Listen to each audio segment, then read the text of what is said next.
Hello friends, आणि आज आपण living processes in living organism हा लास्ट टॉपिक या व्हिडिओमध्ये बघणार आहोत. आणि या चॅप्टरचा ज्या टॉपिकचं हेडिंग जे असेल दॅट इज मिओसिस.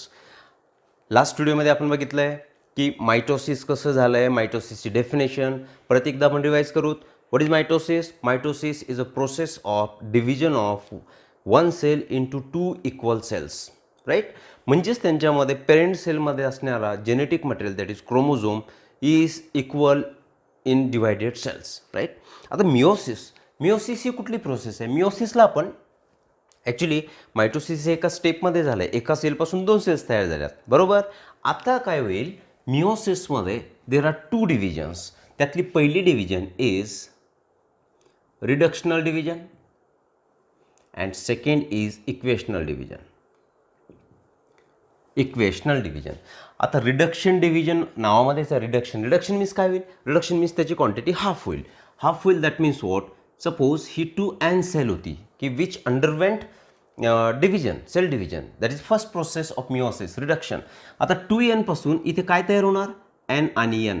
रिडक्शन झाला, इथे 2n होतं, हाफ इकडे गेलं आहे, हाफ या सेलमध्ये गेलं आहे. Suppose these are your newly form cells and these are original cell, बरोबर.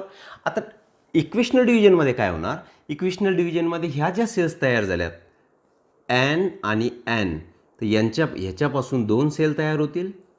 जागा ओके, मी स्मॉल काढतोय, मी सरळ n n लिहितोय. ह्या दोन सेल आणि ह्याच्यापासून ज्या तयार झाल्या आहेत ह्या n n, म्हणजे इन शॉर्ट किती सेल्स तयार झाल्यात? 4 cells are produced, right. This is meiosis 2. Well, हा एक डिफरन्शिएटिंग पॉईंट ह्या दोघांमध्ये आहे. आता मिओसिस जे होणार तर 2 फेजेसमध्ये. तर मिओसिस 1 आपण बोललोय, दिस इज युअर मिओसिस 1. तर मिओसिस 1मध्ये काय होते? 4 फेजेसमध्ये डिवाइड करू आपण याला. प्रोफेज 1, मेटाफेज 1, ॲनाफेज 1 आणि टेलोफेज 1. तर याच डिव्हिजनला तुम्ही म्हणणार reduction division. Meiosis 1 is reduction division and second याला म्हटलं आपण मिओसिस 2, त्याच्यामध्ये प्रोफेज 2, मेटाफेज 2, ॲनाफेज 2, टेलोफेज 2. आणि याला म्हणणार तुम्ही इक्वेशनल डिव्हिजन. काय इक्वेशनल डिव्हिजन आपण याला म्हणतोय? बघा, इथे ह्या 2 सेल्स तयार झाल्यात, इथे लिहिल्यात मी या. तर या सेल्सपासून परत 2 सेल्स तयार झाल्या, म्हणजे 1 2 3 4. म्हणजेच त्याला आता इक्वल हे n ह्या डॉटर सेल्स, ह्या नवीन तयार झालेल्या 4 म्हणजे डॉटर सेल्स, या सेल्समध्ये आणि यांच्या ह्या पेरेंट सेल म्हणजे ओरिजिनल सेल, याच्यापासून ह्या सेल्स तयार झाल्या, याच्यामध्ये सुद्धा n होतं आणि डॉटर सेल्समध्ये सुद्धा n प्रेझेंट आहे. That is why it is called as equational division. Clear up to this? Now meiosis 1 is divisible into. आता दोन्हीमध्ये जर तुम्ही ऑब्झर्व केलं तर दोन्ही फेजेसमध्ये रिडक्शन डिव्हिजन आणि equational division, that is meiosis 1 आणि मिओसिस 2, दोघांमध्ये सुद्धा कॉमन फेजेस. फक्त मिओसिस 1ला तुम्ही इथे 1 1 लावलं आहे आणि मिओसिस 2साठी 2 2 स्टेजेस केल्यात. म्हणजेच prophase, metaphase, anaphase, telophase, these 4 phases are common in both equational division and reduction division, right. आता मायटोसिस आणि मिओसिस मधला अजून दुसरा डिफरन्स काय? मायटोसिसमध्ये आपण काय बोललोय? जितकंही क्रोमोझोमची संख्या पेरेंट सेलमध्ये होती तितकी same number of chromosomes were present in daughter cell. मिओसिसमध्ये तसं नाही आहे. जितकीही पेरेंटमध्ये क्रोमोझोमची संख्या होती त्याच्या हाफ क्रोमोझोमची संख्या ही आता नवीन तयार झालेल्या डॉटर सेल्समध्ये प्रेझेंट आहे. मग याच्यामध्ये काय काय प्रोसेस होणार? आणि मायटोसिसमध्ये कुठले क्रोमोझोम जर सेम असतील तर त्याच्यामध्ये कुठलं जेनेटिक व्हेरिएशन येणार नाही आहे. पण मिओसिसमध्ये 2 प्रोसेसेस होणार आणि त्या प्रोसेसेस म्हणजे पेरिंग ऑफ क्रोमोझोम होईल. इथे आपण त्याला डिस्कस करू नये. क्रॉसिंग ओव्हर ही मेन प्रोसेस होणार आणि क्रॉसिंग ओव्हरलाच म्हणणार रिकॉम्बिनेशन, बरोबर. Recombination of genetic material. Meaning काय झाला? For example, this is your 1 chromosome and this is your another chromosome. लक्ष द्या. आता हे 2 क्रोमोझोम असतील, रिकॉम्बिनेशन, परत रिकंबाईन होणे, म्हणजेच हे क्रोमोझोम आहेत, या क्रोमोझोमवरती सपोज ही क्रोमोझोमची ही आर्म, याला सिस्टर क्रोमॅटिड म्हणतात. आता ऑलरेडी आपण बघितलं आहे, हा सेंट्रोमियर, याच्या सिस्टर क्रोमॅटिड्स, आणि ह्या एकमेकांसाठी काय असतील? Non sister chromatids. कारण हे वेगवेगळे क्रोमोझोम्स आहेत आणि याच्या ह्या आर्म्स आहेत, राईट. सॉरी. रिकॉम्बिनेशन होणे किंवा क्रॉसिंग ओव्हर होणे हे कशाला म्हणू आपण? की ही आर्म असेल फॉर एक्झाम्पल, तर ही याला अशी इथे क्रॉस होणार, बरोबर.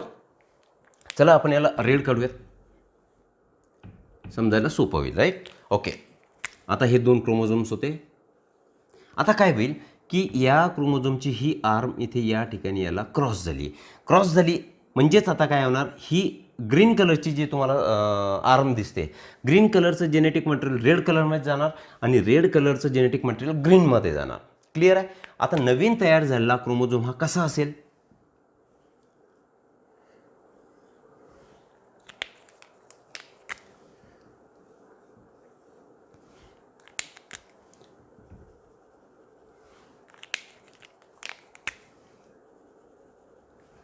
लक्षात आलंय. म्हणजे काय झालं या ठिकाणी, ग्रीन कलरचा जो क्रोमोझोम दाखवला याचं जेनेटिक मटेरियल आता कुठे आलंय, रेड कलरमध्ये आलंय इथे, आणि रेड कलरचा ग्रीन कलरमध्ये आलंय. हे जे जेनेटिक मटेरियल, याला जेनेटिक मटेरियल म्हणा तुम्ही, हे जे जेनेटिक मटेरियल एक्सचेंज झालं, त्याचे जे जीन्स एक्सचेंज झालेत, त्या प्रोसेसला तुम्ही म्हणणार recombination or crossing over. Clear up to this.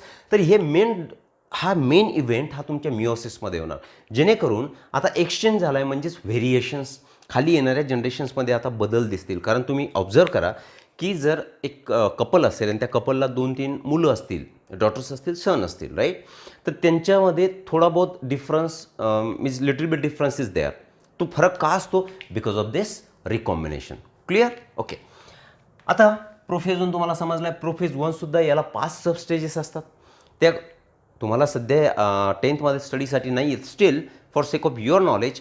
First sub stage is leptotene, second is zygotene, third is pachytene, fourth is your diplotene and fifth is diakinesis, ज्याच्यामध्ये वेगवेगळे इव्हेंट्स होतील. आणि रिकॉम्बिनेशन हा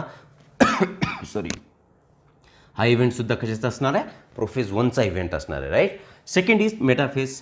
आता आपण इकडेच बघू सरळ डायग्राममध्ये. आता दिस वॉज युअर प्रोफेज 1, म्हणजेच इथे हे क्रोमोझोम्स, वेल हे क्रोमोझोम्स प्रोफेज 1मध्ये आहेत. याच्या अगोदरचा जो फेज होता इंटरफेजमधून प्रोफेजमध्ये आला आहे. आता सेकंड फेज मेटाफेज, मायटोसिस बघितलं आहे आपण. मेटाफेजमध्ये दिस इज युअर इक्वेटोरियल प्लेट. आता ही इक्वेटरला येऊन अलाइन झालेत, तिथे लोकेट झालेत, राईट. आणि हे आता हे इथे त्यांचं सेंट्रोमियर प्रेझेंट असतील सेंटरला, सेंट्रोमियर आणि हे स्पिंडल फायबर हे एकमेकाला अटॅच झालेले आहेत, मायटोसिसमध्ये बघितलं आहे. Next stage anaphase. ॲनाफेजमध्ये काय होणार की आता हे ओढल्या जाणार, हे जे क्रोमोझोम्स आहेत तुमचे, तर पोलकडे ओढले जाणार. This is equator, this are poles. तर पोलकडे ओढणं सुरू झालं आहे, म्हणजेच आता ते सेपरेशन फेजमध्ये आलेत. आणि final stage that is telophase 1. Telophase 1मध्ये आता हे 2 एका सेलमध्ये गेलेत, हे 2 एका सेलमध्ये गेलेत. म्हणजेच इथे जर तुम्ही ऑब्झर्व केलं तर इथे ग्रीन कलर तुम्हाला 2 दिसतात, पण डिव्हाइड झालेल्या सेलमध्ये ग्रीन कलर एकच दिसतोय. रेड कलरचे 2 दिसत आहेत, रेड झालेला एकच दिसतोय. दॅट मीन्स इकडे जर 2n कंडिशन असेल तर डिव्हाइड झालेल्या ज्या 2 सेल्स आहेत तर इकडे कंडिशन एन असेल. आणि या 2n कंडिशनलाच तुम्ही काय म्हणता, डिप्लॉइड कंडिशन. आणि ह्या एन कंडिशनला तुम्ही म्हणता हॅप्लॉइड कंडिशन. आता हॅप्लॉइड अँड डिप्लॉइड मीन्स काय. आता फॉर एक्झाम्पल ह्युमन बिईंग घेऊ आपण. ह्युमनमध्ये टोटल नंबर ऑफ क्रोमोझोम किती आहेत आपले, 46 क्रोमोझोम आपल्यामध्ये प्रेझेंट असतील, राईट. आता हे chromosomes are always present in pairs. आता हे पेअरमध्ये प्रेझेंट आहेत, तर पेअरमध्ये जर प्रेझेंट आहेत म्हणजेच हा एक ग्रुप आणि हा एक ग्रुप असं कन्सिडर करू आपण. हा 23 क्रोमोझोमचा ग्रुप आणि हा 23 क्रोमोझोमचा ग्रुप. तर 23 क्रोमोझोम एक ग्रुपमध्ये, 23 क्रोमोझोम दुसऱ्या ग्रुपमध्ये, आणि हे एकमेकाला काय झालेत, पेअर, एकमेकाशी पेअर झालेत. तर हा एक set, 1 set and this is 1 set. तर हा जो एक सेट 23 क्रोमोझोमचा आहे त्यालाच तुम्ही काय म्हणायचं आहे, त्याला तुम्ही म्हणायचं हॅप्लॉइड सेट. आणि this is indicated by, haploid कशाने इंडिकेट करतो आपण, तर हॅप्लॉइड एनने इंडिकेट करतो.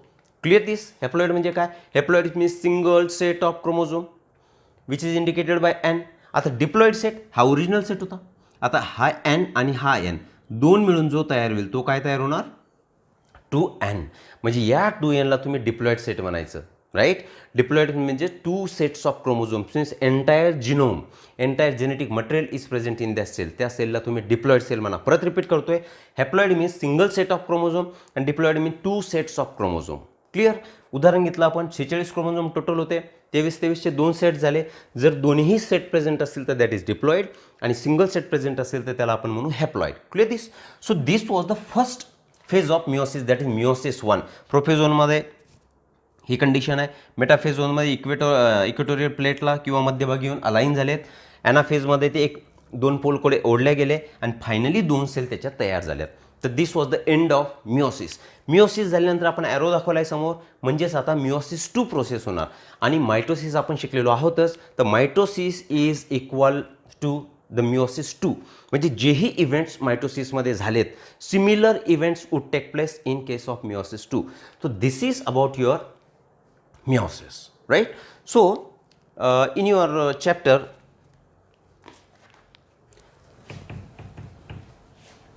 some practical is given, some experiment you have to perform. त्याच्यामध्ये त्यांनी काय सांगितलं आहे की एक मायक्रोस्कोप घ्या, ठीक आहे, कव्हर स्लिप घ्या, कोनिकल फ्लास्क असेल, रिक्वायरमेंट सांगितलं एक्सपेरिमेंटच्या त्यांनी. तर या रिक्वायरमेंट्समध्ये काय काय लागेल तुम्हाला? मायक्रोस्कोप लागणार, well. Second thing cover slip, third thing conical flask, iodine, medium size onion, ह्याच तुमच्या रिक्वायरमेंट असतील. आता काय करायचं आहे, एक बिकर यायला लागेल, वेल बिकर, ठीक आहे. यांनी सांगितलं आहे कोनिकल फ्लास्क घ्या किंवा एक, वेल दिस इज युअर कोनिकल फ्लास्क. या फ्लास्कमध्ये पाणी टाका, दिस इज वॉटर. आता या वॉटरमध्ये मिडियम साईज ओनियन घ्या. Medium size onion, for example this is your onion. हा ओनियन असा ठेवा की जेणेकरून याचे रूट्स याच्यामध्ये डीप होतील, म्हणजे डुंबून राहतील, राईट. आता हे रूट्स, हा मिडियम साईज ओनियन, याला तुम्ही आता ह्या कंडिशनमध्ये you can keep it for 4 to 5 days, 4 ते 5 दिवस याला याच्यामध्ये ठेवा. आता हा ओनियन बाहेर घ्या, रूट सेपरेट करा आणि आता एक रूट टिप घ्या. दिस इज युअर कव्हर स्लाईड. या कव्हर स्लाईडवरती सपोज हा रूट तुम्ही ठेवला आहे, ठीक आहे. आता ही कव्हर स्लिप म्हणतोय, सॉरी स्लाईड. या स्लाईडवरती रूट टिप घेतला आहे, याच्यावरती तुम्ही आता आयोडीनचे ड्रॉप टाका, आयोडीन, ठीक आहे. किंवा असे एक सेकंड मेथडनी तुम्ही असं करू शकाल की एक डिश घेतली आहे तुम्ही, पेट्री प्लेट ज्याला म्हणतो आपण, त्याच्यामध्ये हा रूट टाकला आहे आणि याच्यामध्ये तुम्ही काय टाकलं आहे? आयोडीन. याच्यामधून याला काढा, कवर स्लिपवरती घ्या. नाव रूट इज विथ दिस. याच्यावरती ॲड करा, वॉटर ड्रॉप्स ॲड केलेत तुम्ही याच्यावरती, आणि आता याला प्रेस करा. याला it is pressed and it is covered by cover slip. आणि हे सगळं तुम्ही ऑब्झर्व करताय. कशा अंडर ऑब्झर्व करताय? मायक्रोस्कोप.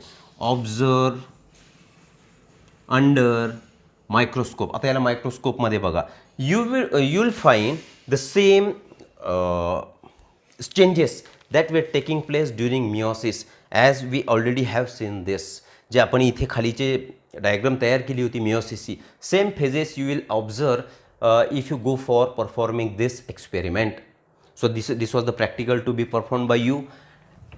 वेगवेगळ्या टर्म्स दिले आहेत. हॅप्लॉइड डिप्लॉइड आपण त्याच्यामध्ये बघितलं आहे. परत आपण रिपीट करूयात.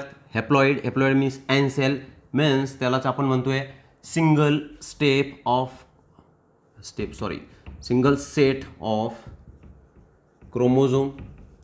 डिप्लॉइड, डायप्लॉइड म्हणू शकता याला. Di means 2, 2n indicated by 2n and 2 sets of chromosome, right. नंतर third question was how haploid cells are produced. How haploid cells are produced. Haploid cell कशा तयार झाल्या? तर ॲन्सर काय याला? By meiosis in somatic cell. सोमॅटिकला दुसरा शब्द वापरू आपण इथे, बॉडी सेल. म्हणजे बॉडी सेल कशी असणार? 2n, आणि याचं होणार मिओसिस. काय होणार याचं? मिओसिस. आणि याच्यापासून ह्या हॅप्लॉइड सेल तयार होतील, because this is diploid cell and these are your haploid cell. म्हणजे हॅप्लॉइड सेल या पद्धतीने याच्यामध्ये तयार होतील. Clear this? Now this is the end of your chapter. Next व्हिडिओमध्ये आपण नेक्स्ट चॅप्टर डिस्कस करूयात. Okay, thank you very much.